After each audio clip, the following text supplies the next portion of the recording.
একজনের জন্য, তিনি কে? সম্মানিত উপস্থিতি, আমরা ধারাবাহিকভাবে রাসূল কারীম সাল্লাল্লাহু আলাইহি ওয়াসাল্লামের জীবনী নির্ভর আলোচনা শুরু করেছিলাম।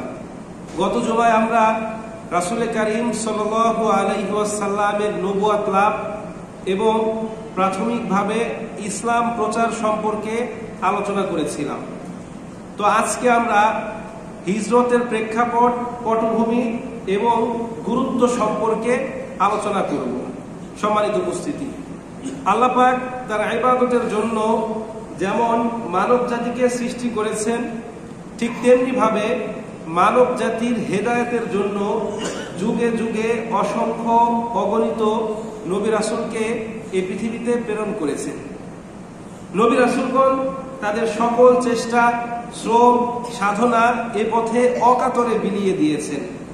দিন রাত তারা মানুষকে আল্লাহ পাক রব্বুল আলামিনের পথে আহ্বান করেছে, কিন্তু খুব কম সংখ্যক মানুষ তাদের এই ডাকে সাড়া দিলেও অধিকাংশ মানুষই তাদের এই দাওয়াতকে প্রত্যাখ্যান করেছে। হকের এই দাওয়াতকে তারা শুধু অস্বীকার করেই ক্ষান্ত হয়নি, বরং যুগে যুগে নবী রাসূলগণ যখন এই দাওয়াতি কাজ করত, কতিপয় নরকের কীট বিভিন্নভাবে তাদের উপর নিপীড়ন, নির্যাতন, অত্যাচার করত। তাদের এই মহান কাজে প্রতিবন্ধকতা সৃষ্টি করত, তাদেরকে হত্যার চেষ্টা করত, এমনকি দেশ ত্যাগ করতে বাধ্য করা হতো। বিভিন্ন যুগে নবী রাসূলগণ যখন মানুষের দ্বারে দ্বারে গিয়ে আসমানি বার্তা পৌঁছে দেওয়ার দায়িত্ব পালন করত, তখন তাদের উপর বর্বরচিত, নৃশংস, পাশবিক অত্যাচার করা হতো। জীবনের এই কঠিন মুহূর্তে রবের পক্ষ থেকে তাদেরকে হিজরতের আদেশ করা হতো। আল্লাহ পাক রব্বুল আলামিনের আদেশ পালন করতে গিয়ে মাতৃভূমির মায়া ত্যাগ করে পরিবার, পরিজন, আত্মীয় স্বজন থেকে বিচ্ছিন্ন হয়ে তার আল্লাহ পাক রব্বুল আলামিনের দেখানো পথে হিজরত করতেন। সর্বশেষ নবী, বিশ্বমানবতার মুক্তির দূত বিশ্বনবী জনাবে মুহাম্মদুর রাসূলুল্লাহ সাল্লাল্লাহু আলাইহি ওয়াসাল্লামকেও নিজ মাতৃভূমি মক্কা ত্যাগ করে মদিনায় হিজরত করতে হয়েছে। 40 বছর বয়সে নবুয়ত পাওয়ার পর 53 বছর পর্যন্ত, অর্থাৎ মোট 13 বছর এবং জীবনের সিংহভাগ সময় তিনি মক্কাতে কাটিয়ে দিলেন। জনে জনে, গুত্রে গুত্রে, পথে প্রান্তরে, মক্কার অলিতে গলিতে তিনি মানুষের দ্বারে দ্বারে গিয়ে তাদের কাছে এই আসমানি বার্তা পৌঁছে দেওয়ার দায়িত্ব পালন করেছেন। খুব কম সংখ্যক মানুষ তাদের এই ডাকে সাড়া দিলেও অধিকাংশ মানুষই তার এই ডাক থেকে দূরে থেকেছে। এবং তারা যে শুধুমাত্র দূরে থেকেছে বিষয়টা এমন নয়, বরং বিভিন্নভাবে রাসূলের এই কাজের মধ্যে প্রতিবন্ধকতা সৃষ্টি করেছেন। রাসূল এবং নবদীক্ষিত মুসলিমদের উপর তারা নিপীড়ন, নির্যাতন আর অত্যাচার করেছে। কখনো ফুটন্ত গরম পানির মধ্যে নিক্ষেপ করে, কখনো আবার জ্বলন্ত অঙ্গারের মধ্যে তাদেরকে গড়াগড়ি করিয়ে, কখনো উত্তপ্ত মরুভূমির মধ্যে টানা হেঁচড়া করে, কখনো আবার বুকের উপর পাথর চাপা দিয়ে।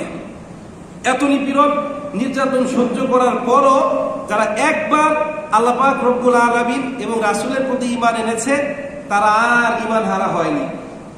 নিজেদের মহামূল্যবান জীবন বিসর্জন দিলেও তারা নিজেদের ঈমানকে বিসর্জন দেয়নি।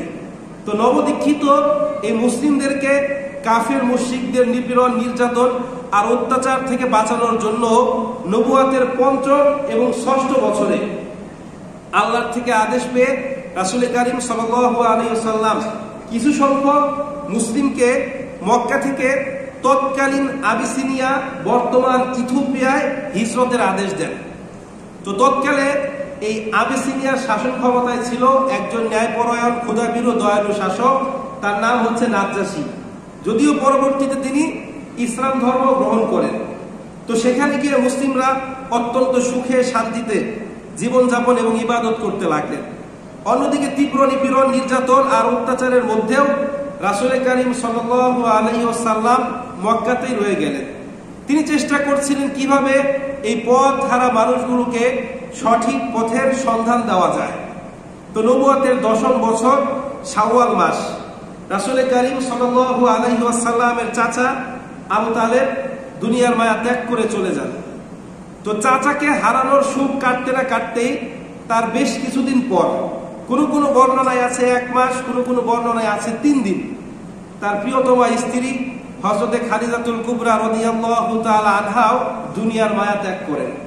তো একসঙ্গে দুইজন প্রিয় ব্যক্তিত্বকে হারিয়ে রাসূল অত্যন্ত একা হয়ে পড়েন এবং ভেঙে যান। একদিকে চাচা আবু তালিব ছিলেন তার শৈশবের আশ্রয়স্থল, যৌবনের অভিভাবক এবং পরবর্তী জীবনের একনিষ্ঠ সমর্থক। যদিও তিনি ইসলাম ধর্ম কবুল করেন নাই, তারপরও বিভিন্ন সময় তিনি বিভিন্নভাবে রাসূলকে সাহায্য সহযোগিতা করতেন। অন্যদিকে আম্মাজান খাদিজাতুল কুবরা রাদিয়াল্লাহু তাআলা আনহা ছিলেন রাসূলের সুখ দুঃখের সাথী, বিপদে আপদে সান্ত্বনা দানকারী এবং পরামর্শদাতা। যখনই রাসূল কাফের মুশরিকদের থেকে মার খেয়ে বাড়িতে ফিরে আসতেন, তখন এই খাদিজা রাদিয়াল্লাহু তাআলা আনহা রাসূলের সেবা শুশ্রূষা করতেন এবং বিভিন্নভাবে রাসূলকে সান্ত্বনা দিতেন, যার ফলে একসঙ্গে দুইজন প্রিয় ব্যক্তিত্বকে হারিয়ে রাসূল অত্যন্ত একা হয়ে পড়েন। এই সুযোগে কুরাইশরা রাসূলের উপর নিপীড়নের মাত্রা আরো বাড়িয়ে দেয়। তো রাসূল কারীম সাল্লাল্লাহু আলাইহি ওয়াসাল্লাম তখন তায়েফে গমনের সিদ্ধান্ত নেন। তিনি মনস্থির করেন যে মক্কায় তো অনেকদিন দাওয়াত দিলাম, এবার একটু তায়েফে যাই। তো এই উদ্দেশ্যে তার পালক পুত্র হযরত যায়েদ ইবনে হারেসা রাদিয়াল্লাহু তাআলা আনহুকে নিয়ে তিনি কোথায় গেলেন? তায়েফে। তো রাসূল যখন মক্কা থেকে তায়েফে গেলেন, এই তায়েফবাসী রাসূলকে না চিনে না বুঝে আগেই তার উপর আক্রমণ করলেন। দেখেন, যে নবী রাস্তায় হাঁটলে পরে আল্লাহ পাক আকাশে সূর্যের নিচে এক খণ্ড মেঘ দিয়ে রাখতেন, যাতে করে সূর্যের তাপ রাসূলকে কষ্ট না দেয়। এত সম্মান আল্লাহ পাক রব্বুল আলামিন রাসূলকে দিয়েছেন, তাকে আল্লাহ পাক 7 আসমান জমিন পাড়ি দিয়ে মেরাজে নিয়েছেন। গোটা জগতের জন্য তাকে রহমত ঘোষণা করা হয়েছে। সেই নবী যখন মক্কা থেকে ইসলামের দাওয়াত নিয়ে তায়েফে গেলেন, তখন তায়েফবাসী রাসূলকে ফুল দিয়ে অভ্যর্থনা দিয়েছেন না পাথর দিয়ে? এমন পাথর তারা মেরেছে, বাছাই করে তীক্ষ্ণ চোখা পাথর রাসূলকে টার্গেট করে নিক্ষেপ করেছে।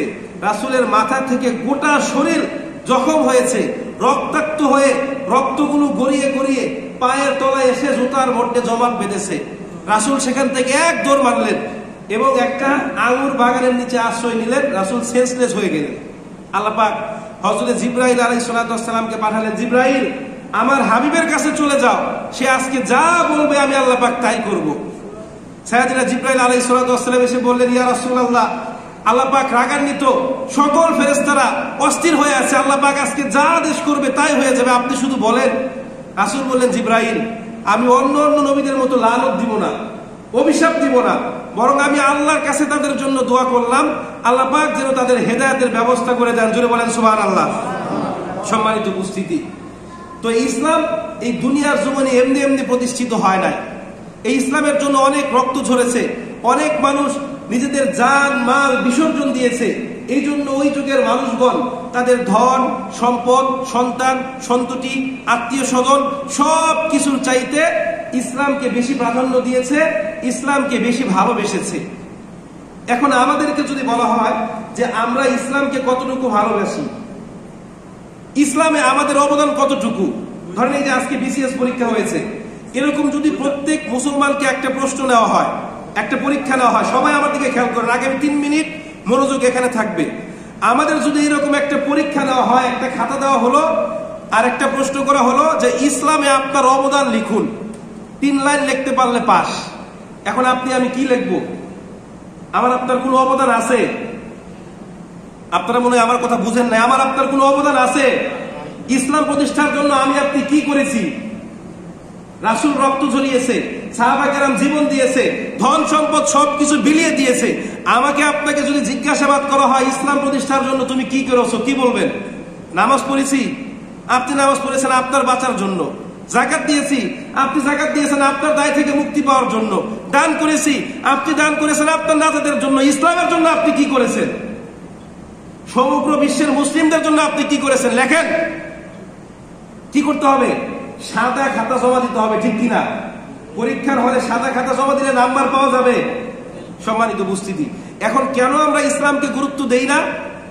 কারণ ইসলামটাকে আমরা একটা রেডিমেড ধর্ম হিসাবে পেয়েছি। রেডিমেড বুঝেন তো, মানে প্রস্তুতকৃত, তৈরি। বাপ দাদা থেকে উত্তরাধিকার সূত্রে আমরা মুসলিম হয়েছি।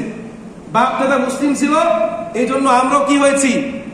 মুসলমানের ঘরে জন্মগ্রহণ করেছি বলে মুসলিম হয়েছি। নিজে গবেষণা করে জেনে শুনে পড়ে ইসলাম ধর্ম গ্রহণ করি নাই। এখন কেন আমরা ইসলামকে গুরুত্ব দেই না? দেখেন, একজন ব্যক্তি যখন সম্পদ উপার্জন করে, ধনী হয়, তখন ওই ব্যক্তি ওই সম্পদের মূল্য দিতে জানে, কষ্ট করে উপার্জন করে, এই জন্য আজে বাজে খরচ করতে তার একটু কষ্ট লাগে, ঠিক কিনা? এখন আমি কষ্ট করে সম্পদ উপার্জন করলাম, আমার মৃত্যুর পর আমার সন্তানরাই সম্পদের মালিক হলো, তারা কি সম্পদ ব্যয় করতে কষ্ট পাবে? বাপে উপার্জন করে দিয়েছে। আমরা কিন্তু বাস্তবে তাই দেখি, ঠিক কিনা? সম্মানিত উপস্থিতি, তো বলছিলাম আজকে আমরা ইসলামকে তেমন একটা গুরুত্ব দেই না। কেন দেই না? আমার কথা বিশ্বাস না হলে আপনারা বাস্তবে প্রমাণ করে দেখেন। তরুণ প্রজন্মের 10 জন মুসলমান যুবক, 10 জন যুবতীকে ডাকুন, তাদেরকে 10 জন নবীর নাম জিজ্ঞাসাবাদ করেন, 10 জন সাহাবীর নাম জিজ্ঞাসাবাদ করেন, দেখবেন তারা পারবে না। অথচ তাদেরকে আপনি 10 জন খেলোয়াড়ের নাম বলতে বলেন, 10 জন নায়কের নাম বলতে বলেন, 10 জন নায়িকার নাম বলতে বলেন, আমার ভাই বোনের অত্যন্ত সুন্দর করে বলতে পারবে, ঠিক কিনা? আজকে যখন ক্লাস 5, ক্লাস 6, ক্লাস 7 এর কোনো একটা প্যারাগ্রাফে লিখতে বলা হয় যে বড় হয়ে তুমি কি হতে চাও, write your aim in life, তোমার জীবনের লক্ষ্য এবং উদ্দেশ্য লক্ষ্য, তখন আমরা লিখতে চাই ডাক্তার হতে চাই, ইঞ্জিনিয়ার হতে চাই, উমুক হতে চাই, তুমুক হতে চাই, ঠিক কিনা? কখনো কি দেখেছেন কোন ছেলে লিখেছে যে আমি ওমরের মতো একজন শাসক হতে চাই? কেউ লিখেছে আমি খালেদ বিন ওয়ালিদের মতো সেনাপতি হতে চাই? কেউ লিখেছে আমি আলীর মতো বীর হতে চাই? বরং কোন সন্তানকে যদি এই কথা জিজ্ঞাসাবাদ করে, সন্তান যদি বলে আমি খালিদ বিন ওয়ালিদের মতো আল্লাহর তরবারি হতে চাই, বাবা মা শুনলে বলে আমার কাছে বলেছো, মানুষের কাছে বলো না, ঠিক কিনা? আপনারা বুঝেন না আমার কথা? মানে খালিদ বিন ওয়ালিদকে আমরা বানিয়েছি জঙ্গি, ঠিক কিনা? আমরা বলি আমাদের কাছে বলেছো, বাইরের মানুষের কাছে বলো না। আজকে আমাদের ছেলে মেয়েরা খালিদ বিন ওয়ালিদ হতে চায় না, ওমরের মতো হতে চায় না, আবু হুরায়রার মতো হতে চায় না। সম্মানিত উপস্থিতি, তো বলছিলাম শুধুমাত্র মৌখিকভাবে ইমানদার পরিচয় দিলে আর মুসলমানের ঘরে জন্মগ্রহণ করলে কি হওয়া যায় না? মুসলমান হওয়া যায় না। প্রমাণ কি দেখবেন? ধরেন আমি একজন ডাক্তার, MBBS করা, এখন আমার চেম্বারে আমার সঙ্গে আমার ছেলে যায়, আমি কিভাবে অপারেশন করি সব দেখে, কিন্তু সে কোনোদিন মেডিকেল সায়েন্স নিয়ে পড়াশোনা করে নাই। এখন তাকে কি আপনি ডাক্তার বলবেন? আমি ইমাম সাহেব, আমার ছেলে ভার্সিটিতে পড়েছে, ঢাকা ইউনিভার্সিটি থেকে অনার্স মাস্টার্স করেছে, বড়, এখন সে কি, তাকে কি আপনার ইমাম বানাবেন? তাহলে ইমামের ছেলে যেমন ইমাম হয় না, ডাক্তারের ছেলে যেমন ডাক্তার হয় না, ইঞ্জিনিয়ারের ছেলে যেমন ইঞ্জিনিয়ার হয় না, ঠিক তদ্রূপ মুসলমানের ঘরে জন্মগ্রহণ করলে কি হওয়া যায় না? আবার আমার কথা কেউ ভুল ভাবে নিয়েন না, আমার কথা কেউ ভুল ভাবে নিয়েন না। ইসলাম জেনে বুঝে কি করতে হবে? মুসলমান হতে হবে। এখন দলিল কি? সূরাতুন নিসার 136 নম্বর আয়াত। আল্লাহ বলছেন ইয়া আইয়ুহাল্লাযীনা আমানু আমিনু বিল্লাহ ওয়া রাসূলিহি ওয়াল কিতাবিল্লাযী নাযালা আলা রাসূলিহি ওয়াল কিতাবিল্লাযী আনজালা মিন ক্বাবল ওয়া মান ইয়াকফুর বিল্লাহি ওয়া মালাইকাতিহি ওয়া কুতুবিহি ওয়া রাসূলিহি ওয়াল ইয়াউমিল আখির ফাকাদ দাল্লা দালালান বাঈদা। আল্লাহ বলছেন ইয়া আইয়ুহাল্লাযীনা আমানু আমিনু। এই দুইটা শব্দ চিন্তা করতে আমার কমসে কম 2 থেকে 2.5 ঘন্টা লেগেছে, যে এই দুইটা শব্দ দিয়ে কিভাবে আমি বয়ান করব। চাইলে এই দুইটা শব্দ দিয়ে 2 ঘন্টা বয়ান করা যায়। দেখেন আল্লাহ পাক বলছেন আমানু আমিনু, হে ঈমানদারেরা তোমরা ঈমান আনো। এটা আবার কেমন কথা? ঈমানদারকে বলছে ঈমান আনতে, কে বলছে? আল্লাহ। ইয়া আইয়ুহাল্লাযীনা আমানু আমিনু, বলেন না ইয়া আইয়ুহাল্লাযীনা কাফারু আমিনু, ইয়া আইয়ুহাল মুশরিকুনা আমিনু, ইয়া আইয়ুহাল ফাসিকুনা আমিনু। আল্লাহ পাক কাদেরকে বলছেন? ঈমানদারদেরকে বলছেন। এর মানে কি? শুধুমাত্র মুসলমানের ঘরে জন্মগ্রহণ করলে কি হওয়া যায় না? ঈমানদার হওয়া যায় না। আল্লাহ পাক বলছেন ইয়া আইয়ুহাল্লাযীনা আমানু আমিনু বিল্লাহি ওয়া রাসূলিহি, হে ঈমানদাররা তোমরা আল্লাহর প্রতি ঈমান আনো। ওয়াল কিতাবিল্লাযী নাযালা আলা রাসূলিহি, আমার রাসূলের প্রতি যা নাযিল করেছি তার প্রতি ঈমান আনো। ওয়াল কিতাবিল্লাযী আনজালা মিন ক্বাবল, ইতিপূর্বে যা কিছু নাযিল করেছি তার প্রতি ঈমান আনো। ওয়া মান ইয়াকফুর বিল্লাহি, আর যে ব্যক্তি আল্লাহকে অস্বীকার করবে, ওয়া মালাইকাতিহি, তার ফেরেশতাদেরকে, ওয়া কুতুবিহি, আসমানি কিতাবসমূহকে, ওয়া রাসূলিহি, নবী রাসূলদেরকে, ওয়াল ইয়াউমিল আখির, পরকাল দিবসকে, ফাকাদ দাল্লা দালালান বাঈদা, ওই ব্যক্তি স্পষ্ট গুমরাহের মধ্যে নিমজ্জিত। কে বলছেন এই কথা? এখন শুধুমাত্র ঈমান আনলে চলবে না। এরপরে দেখেন সূরাতুল বাকারার 208 নম্বর আয়াত। আল্লাহ পাক বলছেন ইয়া আইয়ুহাল্লাযীনা আমানু দুখুলু ফিস সিলমি কাফা, হে ঈমানদাররা তোমরা পরিপূর্ণভাবে ইসলামের মধ্যে প্রবেশ করো। এটা আবার কেমন কথা? ঈমান আর ইসলামের মধ্যে পার্থক্য কি? আল্লাহ পাক ঈমানদারদেরকে ডাক দিয়ে বলছেন হে ঈমানদাররা তোমরা ইসলামের মধ্যে প্রবেশ করো। আমরা ইমান এবং ইসলামের মধ্যে পার্থক্য করতে না পারলেও উলামায়ে কেরাম দুইটার মধ্যে একটা সূক্ষ্ম পার্থক্য করেছে, যে ইমানের সম্পর্ক অন্তরের সাথে আর ইসলামের সম্পর্ক কিসের সঙ্গে? শরীরের সঙ্গে, কাজের সঙ্গে। ইমান মানে হচ্ছে আন্তরিক বিশ্বাস, মৌখিক স্বীকৃতি, এটা দেখা যায় না, ছোঁয়া যায় না, ঠিক কিনা? কিন্তু ইসলাম মানে হচ্ছে কার্যে প্রমাণ করা, শরীর দিয়ে নামাজ পড়া, হাত দিয়ে টাকা দিয়ে যাকাত দেওয়া, এরপর হজ করা, সৎ কাজের আদেশ করা, অসৎ কাজ থেকে বাধা প্রদান করা, আল্লাহর দুনিয়ায় আল্লাহর আইন প্রতিষ্ঠা করা, এটার নাম কি? তাহলে ইমান আর ইসলামের মধ্যে পার্থক্য আছে না নাই? আল্লাহ পাক কাদেরকে ইসলামের মধ্যে প্রবেশ করতে বলছেন? কাফেরদেরকে? মুশরিকদেরকে? ইমানদারদেরকে। মানে যারা আন্তরিকভাবে বিশ্বাস স্থাপন করেছো, এবার তোমাদের কাজ হলো তোমরা ইসলামের ছাঁচের মধ্যে নিজেদেরকে প্রবেশ করাও। নিজেদের ছাঁচে ইসলামকে না, ইসলামের ছাঁচে নিজেদেরকে। মানে আমার কাছে যেটা ভালো লাগবে আমি সেটা করব, শুধুমাত্র শুক্রবারে জুমার নামাজ পড়তে ইসলাম, এটার নামে কি ইসলাম? আর বাকি 6 দিন নামাজের কোনো খবর নাই, হ্যাঁ, এগুলোর নাম ইসলাম না। ইসলামের যে একটা ছাঁচ আছে, এই ছাঁচে আপনাকে পরিপূর্ণভাবে প্রবেশ করতে হবে। ওয়ালা তাত্তাবিউ খুতুওয়াতিশ শাইতান, জীবনের কোনো ক্ষেত্রে শয়তানের পদাঙ্ককে অনুসরণ করবে না। সব ক্ষেত্রে কার পদাঙ্ক অনুসরণ করতে হবে? আল্লাহ এবং তার রাসূলের। কার পদাঙ্ক? এখন আমরা কি সব ক্ষেত্রে আল্লাহ এবং তার রাসূলের পদাঙ্ক অনুসরণ করি? বলেন করি? তাহলে আমরা কি মুসলিম হতে পারলাম? হ্যাঁ। কালকে একটা বিষয় নিয়ে আমি অনেক হাসাহাসি করেছি, অনেককে প্রশ্ন করেছি যে ইমান কি বাড়ে না কমে?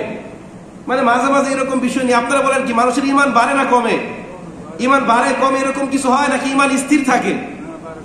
হ্যাঁ, বাড়ে কমে। আচ্ছা, এটা বিতর্কিত একটা প্রশ্ন। এটা নিয়ে 4 মাযহাবের ইমাম 4 রকম কথা বলেছে। হ্যাঁ, ইমাম আবু হানিফা বলছেন যে না, ইমান বাড়ে কমে কোনো কিছু হয় না, ইমানটা স্থির থাকে। মানে ইমান বাড়ে মানে কি? আপনি বিশ্বাস করেন আল্লাহ অনেক বেশি আছে, আর কমে মানে বিশ্বাস করেন আল্লাহ মনে হয় আছে, মনে হয় নাই। না, আপনার মধ্যে যদি এরকম হেজিটেন্সি থাকে, আল্লাহ থাকতে পারে নাও থাকতে পারে, আপনার ইমান থাকবে? মানে ইমানের সংজ্ঞাটা হচ্ছে এরকম, কারেন্টের মতো, টিপ দিলেন বাতি জ্বললো, কারেন্ট না থাকলে বাতি জ্বলবে না, হয় আছে না হয় নাই। বাইনারি সংখ্যা আছে না, 0 এবং 1, হয় 0 না হয় 1, হয় ইমান আছে আর নয়তো কি নাই। ইমাম আবু হানিফার সংজ্ঞা এটা। যাই হোক, এক্ষেত্রে অনেক আলোচনা আছে, এটা 9-10 পৃষ্ঠার একটা প্রশ্ন, ওই দিকে আর না গেলাম। তো বলছিলাম আমরা যেন কোথায় ছিলাম? রাসূল কারীম সাল্লাল্লাহু আলাইহি সাল্লাম কোথা থেকে মার খেয়ে আসলেন? তায়েফ থেকে। আপনাদের মনে আছে রাসূল কোথা থেকে মার খেয়ে আসলেন? তায়েফ থেকে। তো তায়েফ থেকে মার খেয়ে এসে কি রাসূল দাওয়াতি কাজ বন্ধ করে দিলেন? রাসূল মনে মনে চিন্তা করছিলেন কিভাবে এই দাওয়াতি কাজটাকে সামনের দিকে এগিয়ে নেওয়া যায়। তো তখন তিনি চিন্তা করলেন, গত জুমায় আমরা বলেছিলাম রাসূল কয়টা পদ্ধতিতে মানুষকে দাওয়াত দিয়েছেন, মানে কয়টা স্তরে দাওয়াত দিয়েছেন। 1 সপ্তাহের কথা ভুলে গেলেন। 4টা স্তর। নবুয়তের প্রথম 3 বছর গোপনে, 4র্থ বছর থেকে হিজরতের আগ পর্যন্ত প্রকাশ্যে, এটা আবার 2 ভাগ। প্রথম ভাগ হচ্ছে মক্কাবাসীদের মাঝে, আর দ্বিতীয় ভাগ হচ্ছে মক্কায় আগত বহিরাগত বিদেশিদের মাঝে। মানে রাসূল চিন্তা করলেন যে অনেক তো মক্কাবাসীদের মাঝে ইসলাম প্রচার করলাম, এবার তিনি হজের মৌসুমটাকে কাজে লাগানোর সিদ্ধান্ত নিলেন। তার আগেই আরবের কাফের মুশরিকরা মক্কার বিভিন্ন সদর দপ্তরে গিয়ে দাঁড়িয়ে রাখলো যে মক্কায় কিন্তু একজন পাগলের আবির্ভাব ঘটেছে, ভুলেও তোমরা তার কথা শুনবে না, সে কিন্তু জাদুকর, গণক, সবকিছু বলে দিতে পারে। এখন যেমন উলামা কেরামদের ক্ষেত্রে বলা হয়, কিছু কিছু লোক আছে এরা নিজেদের রাজনৈতিক ফায়দা লোটার জন্য বলে অমুক হুজুরদের কথা শুনবে না, তারা তমুক দলের এজেন্ট, অমুক হুজুরদের কথা শুনবে, এরকম বলে কি বলে না? এটা কিন্তু নতুন কিছু না, আগে থেকেই। তো তারা যখন এই কথা বললো, তো রাসূল হজের মৌসুমটাকে কাজে লাগানোর সিদ্ধান্ত নিলেন। তখন তিনি আকাবা নামক স্থানে গেলেন। মদিনার কিছু লোক খাজরাজ বংশীয় তারা আসলো, তারা মদিনার ইহুদিদের কাছ থেকে শুনে এসেছিল শেষ নবীর আবির্ভাব সম্পর্কে। তো রাসূল তাদের কাছে গেলেন, তাদেরকে ইসলাম ধর্মের দাওয়াত দিলেন, কোরআন তেলাওয়াত করে শোনালেন। তারা বুঝতে পারলেন যিনি হচ্ছেন শেষ জামানার সর্বশেষ নবী। তখন তারা রাসূলের হাতে হাত রেখে ইসলাম ধর্ম গ্রহণ করলেন এবং বায়াত নিলেন যে তারা মদিনায় গিয়ে ইসলাম প্রচার করবে। ইসলামের ইতিহাসে এটাকে বলা হয় আকাবার প্রথম শপথ। তো তখন আবার তাদের সঙ্গে রাসূল মুসআব বিন উমাইর রাদিয়াল্লাহু তাআলা আনহুকে মদিনায় পাঠালেন। তিনি 1 বছর সেখানে দাওয়াতি কাজ করলেন। পরবর্তী বছর অর্থাৎ নবুয়তের 12 বছরে তিনি 73 জন মুসলমানের কাফেলা নিয়ে মক্কাতে হজ করতে আসলেন। জোরে বলেন সুবহানাল্লাহ। তখন আবার এই আকাবা নামক স্থানে রাসূলের সঙ্গে সাক্ষাৎ হলো। রাসূল আবার তাদেরকে ধর্মীয় তালিম দিলেন, কোরআন তেলাওয়াত করে শোনালেন এবং তাদেরকে কয়েকটা বিষয়ে বায়াতের প্রস্তাব দিলেন। বায়াত মানে হচ্ছে শপথ। তখন তারা বলেন, ইয়া রাসূলুল্লাহ, আমরা কোন কোন বিষয়ে বায়াত নিব? তখন রাসূল তাদেরকে 6টা বিষয়ে বায়াত নিতে বললেন। কয়টা? এক নাম্বার, আমরা এক আল্লাহর ইবাদত করব, তার সঙ্গে অন্য কাউকে শরীক করব না। 2 নাম্বার, আমরা চুরি, ডাকাতি, রাহাজানি বা অন্য কোনো অন্যায় কাজে লিপ্ত হব না। 3 নাম্বার, আমরা কখনোই ব্যভিচার করব না। 4 নাম্বার, কোনো অবস্থাতেই আমরা কন্যা সন্তানদেরকে হত্যা করব না। 5 নাম্বার, আমরা কারো প্রতি মিথ্যা অপবাদ দিব না। 6 নাম্বার, আমরা সর্বদা হযরতের প্রতি অনুগত থাকব এবং কখনোই তার বিচারে আমরা অসন্তুষ্ট হব না, বিরোধিতা করব না। ইসলামের ইতিহাসে এটাকে বলা হয় আকাবার দ্বিতীয় শপথ। তো কুরাইশগণ যখন জানতে পারলো যে মুহাম্মদ আকাবা নামক স্থানে মদিনাবাসীদের সঙ্গে ইসলাম প্রচার করছে, তাদের সঙ্গে শপথ নিয়েছে এবং তারা মদিনাতে গিয়ে ইসলাম প্রচার করবে, মুহাম্মদও সুযোগ পেলে মক্কা থেকে মদিনায় চলে যাবে, তখন তারা কি করলো? রাসূলকে হত্যার চূড়ান্ত পরিকল্পনা করলো। আবু জাহেলের নেতৃত্বে দারুন নদওয়ায় একটা সভা হলো। সেখানে তারা মক্কার প্রত্যেকটা গোত্র থেকে শক্তিশালী এবং সুঠাম দেহের অধিকারী যুবকদেরকে বাছাই করার কথা বলল। কেন? রাসূল কি এমন শক্তিশালী ছিলেন যে তাকে হত্যার জন্য প্রত্যেকটা গোত্র থেকে লোক রাখবে? দেখেন কত বড় ষড়যন্ত্র। তারা ভাবলো যদি 2-3টা বংশ মিলে রাসূলকে হত্যা করে, রাসূলের ইন্তেকালের পর তার অনুসারী এবং তার বংশের লোকেরা তাদের বিরুদ্ধে কি করবে? আক্রমণ করে প্রতিশোধ নিবে। যদি সবাই মিলে রাসূলকে হত্যা করে তাহলে কেউ রক্তপণ নিতে পারবে না, মুক্তিপণ নিয়ে তাদেরকে কি করতে হবে? সন্তুষ্ট থাকতে হবে। তখন তারা দিন তারিখ সব কিছু নির্ধারণ করলেন। সঙ্গে সঙ্গে হযরত জিবরাইল আলাইহিস সালাতু ওয়াস সালাম রাসূলের কাছে এসে তাদের সমস্ত চক্রান্ত ফাঁস করে দিলেন এবং আল্লাহর আদেশে রাসূলকে মক্কা থেকে মদিনায় কি করতে বললেন? হিজরত করতে বললেন। দলিল কি? সূরাতুন নাহলের 41 নম্বর আয়াত। আল্লাহ পাক বলেন, এই আয়াতটা ভালো করে খেয়াল রাখবেন, সামনেও বলবো। আল্লাহ পাক বলেন, ওয়াল্লাযীনা হাজারু ফিল্লাহি মিন বাদি মা যুলিমু লানুবাব্বিআন্নাহুম ফিদ দুনিয়া হাসানা ওয়াল আজরুল আখিরাতি আকবার লাউ কানু ইয়ালামুন। আল্লাহ পাক বলেন, ওয়াল্লাযীনা, আর যারা হাজারু হিজরত করে, ফিল্লাহি, আল্লাহর রাস্তায়, মিন বাদি মা যুলিমু, নিপীড়িত হওয়ার পর, অত্যাচারিত হওয়ার পর, লানুবাব্বিআন্নাহুম ফিদ দুনিয়া হাসানা, অবশ্যই অবশ্যই আমি আল্লাহ তাআলা তাদের জন্য দুনিয়াকে উত্তম আবাস ভূমিতে রূপান্তরিত করব। জোরে বলেন সুবহানাল্লাহ। আল্লাহ পাক এই আয়াতের মাধ্যমে রাসূলকে হিজরত করতে বললেন। রাসূল পরিকল্পনার কথা আবু বকর রাদিয়াল্লাহু তাআলা আনহুকে জানালেন এবং দিন তারিখ নির্ধারণ করলেন। তো এক কুসকুস কারণাতে বৈঠকের সিদ্ধান্ত মোতাবেক তারা রাসূলের বাড়ির চারপাশ কি করলেন? ঘেরাও করলেন। তো রাসূল সমস্ত প্রস্তুতি নিলেন, কিন্তু তার কাছে কিছু সম্পদ ছিল ওই সকল কাফের মুশরিকদের, যারা তার বাড়ির চারপাশ কি করে রেখেছে?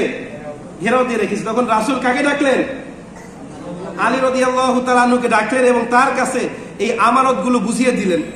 দিয়ে বললেন, এগুলো আমার প্রস্থানের পর তুমি তাদেরকে দিয়ে দিবে। সুবহানাল্লাহ বলেন। এখন রাসূলের জায়গায় হলে আমরা কি করতাম? মানে আমার কাছে আপনাদের সম্পদ আমানত, আর আপনারা আমাকে হত্যার চেষ্টা করছেন, আমি কি করতাম? আমাকে মারবে, আবার তোমাদের সম্পদ ফেরত দিব। তো ইসলাম কখনোই আমানতের খেয়ানত শিক্ষা দেয় না। ইসলাম কখনোই অন্যের সম্পদ আত্মসাৎ করা শিখায় না। ইসলাম কখনোই মানুষকে কষ্ট দেওয়া শিখায় না। ইসলাম আমানত রক্ষা করা শিখায়। ইসলাম অন্যের সম্পদ হেফাজত করা শিখায়। ইসলাম শিখায় কিভাবে মানুষের কি করতে হবে?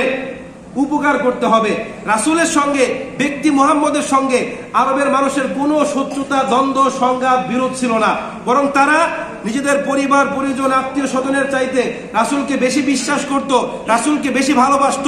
তার সবচাইতে বড় প্রমাণ হচ্ছে এই সম্পদগুলো, ঠিক কিনা? তাহলে তারা রাসূলের বিরোধিতা কেন করেছিল? দেখেন, ব্যক্তি মুহাম্মদকে তারা কেউ অপছন্দ করত না। রাসূলের বিরোধিতার কারণ ছিল আল্লাহর দুনিয়ায় আল্লাহর আইন প্রতিষ্ঠা করা। তারা জানতো যে মুহাম্মদ যেই ধর্মের দাওয়াত দিচ্ছে, এই ধর্ম প্রতিষ্ঠিত হলে তাদের কোনো স্বেচ্ছাচারিতা থাকবে না, তারা যা ইচ্ছা তা করতে পারবে না, সমাজের মধ্যে সুদি কারবার থাকবে না, দুর্নীতি থাকবে না, ধনী দরিদ্রের মধ্যে কোনো প্রকার বৈষম্য থাকবে না, তারা নারীদেরকে যেভাবে ইচ্ছা সেভাবে ব্যবহার করতে পারবে না।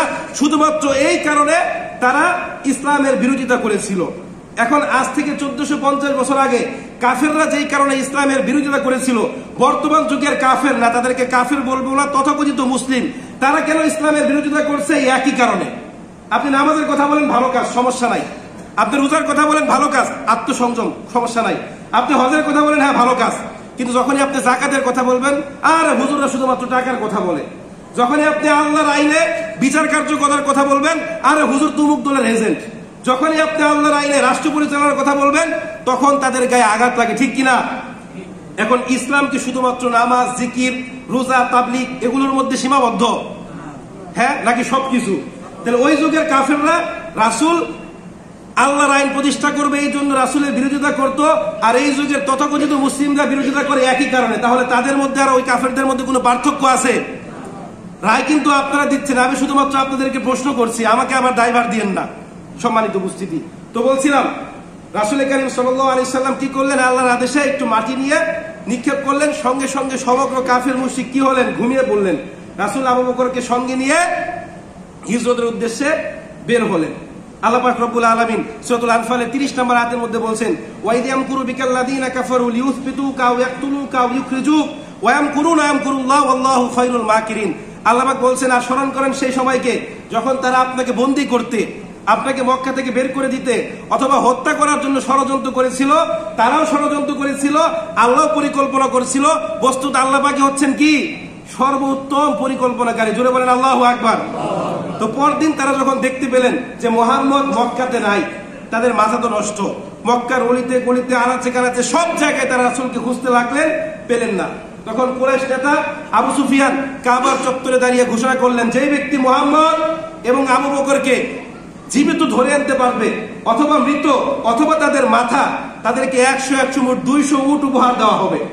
200 উট মানে বুঝেন, একটা উটের দাম যদি 30 লাখ টাকা হয়, 200 উটের দাম কত? ক্যালকুলেটর লাগবে হিসাব করতে, ঠিক কিনা? এই লোকটি কেউ ছাড়তে পারে? তখন অনেক কাফের মুশরিক বের হলো। এখনো কিন্তু ঘোষণা করা হয় হুজুরদের মাথার বিনিময়ে এত টাকা, পৃথিবীর বিভিন্ন দেশে দেখবেন। তো তারা বের হলো। তখন সহিহ বুখারীর ঘটনা 3905 নম্বর হাদিস, সুরাকা নামক এক ব্যক্তিও রাসূলকে খুঁজতে বের হয়। সে খুব কাছাকাছি চলে আসে, তখন তার ঘোড়া হুজুট খেয়ে পড়ে যায়। আবার সে ঘোড়ায় ওঠে, আবার সে চলে যায়। যখন রাসূলের কাছাকাছি চলে আসে, তখন তার এই ঘোড়া হাঁটু পর্যন্ত মাটিতে জেমে যায়। এইসব ঘটনা প্রবাহের মধ্য দিয়ে রাসূল কোথায় প্রবেশ করে? মদিনায়। অন্য কেউ হলে এই হিজরতের ঘটনা শুধুমাত্র আবু বকর আর রাসূল সাওয়ার গ্রহে আশ্রয় নিয়েছিল এরকম কিচ্ছা কাহিনী বলে 2 ঘন্টা কাটিয়ে দিত। তো রাসূল যখন মদিনায় প্রবেশ করে, মদিনাবাসী তাদের কাঙ্ক্ষিত মেহমানকে সাদরে গ্রহণ করেন। রাসূল কারীম সাল্লাল্লাহু আলাইহি ওয়াসাল্লামের হিজরতের ফলে মক্কার উপেক্ষিত ইসলাম মদিনায় একটি শক্তিশালী গ্রহণযোগ্য ব্যবস্থা হিসেবে প্রতিষ্ঠিত লাভ করে। এবং হিজরতের পূর্বে রাসূল কারীম সাল্লাল্লাহু আলাইহি ওয়াসাল্লাম, যিনি মক্কায় শুধুমাত্র একজন ধর্ম প্রচারক হিসেবে পরিচিত ছিলেন, মক্কা থেকে মদিনায় হিজরত করে শ্রেষ্ঠ রাষ্ট্রনায়ক, সুদক্ষ সেনাপতি এবং আদর্শ সমাজ সংস্কারক হিসেবে ভূষিত করলেন এবং মদিনাকে একটা ইসলামী রাষ্ট্র হিসেবে ঘোষণা করলেন, যে রাষ্ট্রের সার্বভৌমত্বের অধিকারী অর্থাৎ প্রকৃত মালিক হচ্ছে আল্লাহ তাআলা, প্রেসিডেন্ট হচ্ছে মুহাম্মদুর রাসূলুল্লাহ, আর সংবিধান হচ্ছে কি? কিতাবুল্লাহ। এছাড়া রাষ্ট্র পরিচালনার সুবিধার্থে কোরআন সুন্নাহর আলোকে 53টি ধারা সম্বলিত তিনি একটা কি তৈরি করলেন? সনদ তৈরি করলেন, যার নাম কি? মদিনা সনদ। মানে একটি রাষ্ট্র পরিচালনা করতে কিছু আইন কানুন নিয়ম নীতি লাগবে, আর সেটা লিখিত আকারে থাকতে হবে। এই ফর্মুলার যিনি জনক তিনি হলেন কে? মুহাম্মদুর রাসূল। মুখ দিয়ে বের হয় না, কে বলেন? মুহাম্মদুর রাসূলুল্লাহ সাল্লাল্লাহু আলাইহি সাল্লাম। এই জন্য আধুনিক রাষ্ট্রের রূপকার আপনি যাকে ইচ্ছা তাকে বলতে পারবেন না। Machiavelli, Plato, Rousseau, Aristotle, Socrates এদেরকে বলতে পারবেন না। আধুনিক রাষ্ট্রের রূপকার কে? মুহাম্মদুর রাসূলুল্লাহ সাল্লাল্লাহু আলাইহি সাল্লাম। তিনি এমন কিছু করে দেখিয়েছেন যা ইতিপূর্বে পৃথিবীর কোনো মানুষ, কোনো সম্প্রদায়, কোনো দল করে দেখাতে পারেনি। এখন মনে আছে তো সূরাতুন নাহলের 41 নম্বর আয়াত? বলেছিলেন মনে রাখতে, আল্লাহ পাক কি বলেছিলেন? ওয়াল্লাযীনা হাজারু ফিল্লাহি মিন বাদি মা যুলিমু লানুবাব্বিয়ান্নাহুম ফিদ দুনিয়া হাসানা। আল্লাহ পাক বলছেন, যারা নিপীড়িত হওয়ার পর আল্লাহর রাস্তায় হিজরত করে, লানুবাব্বিয়ান্নাহুম ফিদ দুনিয়া হাসানা, অবশ্যই অবশ্যই আমি আল্লাহ তাআলা দুনিয়াকে তাদের জন্য উত্তম আবাস ভূমি বানাবো। আল্লাহ কি বানিয়েছেন? হিজরতের পূর্বে রাসূল কি ছিলেন? মক্কায় নিপীড়িত ছিলেন, আর মদিনায় হিজরত করে কি হলেন? রাষ্ট্রনায়ক। আল্লাহর ওয়াদা কি সত্য না মিথ্যা? এটা কি শুধুমাত্র রাসূলের জন্য না সবার জন্য? সম্মানিত উপস্থিতি, তো বলছিলাম এই দুনিয়াতে ইসলাম এমনি এমনি প্রতিষ্ঠিত হয়নি। আপনি প্রত্যেক নবী রাসূল দেখেন, কোন নবী রাসূল নিজ মাতৃভূমিতে সম্মান পায় নাই? পেয়েছে? আপনি নবী রাসূলদের জীবনী পড়ে দেখেন, একজন নবী রাসূলও নিজ মাতৃভূমিতে সম্মান পায় না। তাদেরকে কি করতে হয়েছে? হিজরত করতে হয়েছে। সম্মানিত উপস্থিতি, আপনি সার্চ করবেন যে পৃথিবীর ইতিহাসে প্রথম লিখিত সংবিধান কোনটা, কোথায় সার্চ করবেন? গুগলে কি লেখা আসবে? মদিনা সনদ। আমি বলে দিলাম, সার্চ করবেন, পেয়ে যাবেন। তো বলছিলাম এই ইসলামের জন্য অনেক রক্ত ঝরেছে, অনেক মানুষ অনেক ত্যাগ করেছে। এখন আমাদের যদি বলা হয় যে ইসলামের ক্ষেত্রে তোমার অবদান কতটুকু, লিখো, আমি কি লিখতে পারবো বলেন? লেখার মতো কিছু আছে? নাই। তো বলছিলাম দেখেন, আজকে যদি বাংলাদেশের সকল মানুষ ইসলামের আদেশ নিষেধ অনুশাসন মেনে চলে, প্রত্যেকটা মানুষ নামাজ পড়ে, প্রত্যেকটা মানুষ যদি হকের উপর চলে, প্রত্যেকটা মানুষ যদি সুদ ঘুষ ছেড়ে দেয়, তাহলে আমাদের বাংলাদেশটা কেমন হবে? আর এভাবে 5 বছর 10 বছর চলার পর আমাদের দেশে কি যাকাত নেওয়ার মতো লোক খুঁজে পাওয়া যাবে? যাকাত নেওয়ার মতো লোক খুঁজে পাওয়া যাবে না। একটা কথাই বলি, সবার আগে আমাদেরকে আল্লাহ পাক রব্বুল আলামিনের আইনকে কি করতে হবে? প্রাধান্য দিতে হবে। আল্লাহর আইনকে কি করতে হবে? মেনে চলতে হবে। তো রাসূলের জীবনী শোনা মানে অন্য 2-4 জন মনীষীর জীবনী শোনার মতো নয় যে শুনলাম আর শেষ। রাসূলের জীবনী শুনতে হবে এখান থেকে শিক্ষা নেওয়ার জন্য। আল্লাহ পাক সূরাতুল আহজাবের 21 নম্বর আয়াতের মধ্যে বলেন, লাকাদ কানা লাকুম ফি রাসূলিল্লাহি উসওয়াতুন হাসানাহ ইলা আখিরিল আয়া। আল্লাহ পাক বলেন অবশ্যই রাসূলের জীবনীতে তোমাদের জন্য রয়েছে উত্তম আদর্শ। আপনি পড়বেন রাসূল যৌবনকালে কেমন ছিল, এভাবে আপনি আপনার যৌবনকালকে সাজাবেন। শৈশবকালে রাসূল কেমন ছিল, আপনি আপনার শৈশবকালকে সেভাবে আপনি কি করবেন? পার করবেন। রাসূল বয়সন্ধিকালে কেমন ছিল, রাসূল যুবক অবস্থায় কেমন ছিল, রাসূল বৃদ্ধ অবস্থায় কেমন ছিল, এগুলো পড়ে আপনার জীবনে বাস্তবায়ন করতে হবে, ঠিক কিনা? এটাই তো আমাদের প্রকৃত লক্ষ্য এবং উদ্দেশ্য। তো আল্লাহ পাক রব্বুল আলামিন আমাদের সবাইকে রাসূলের জীবন আদর্শ ধারণ করার মতো তৌফিক দান করুন, সবাই বলে আমিন।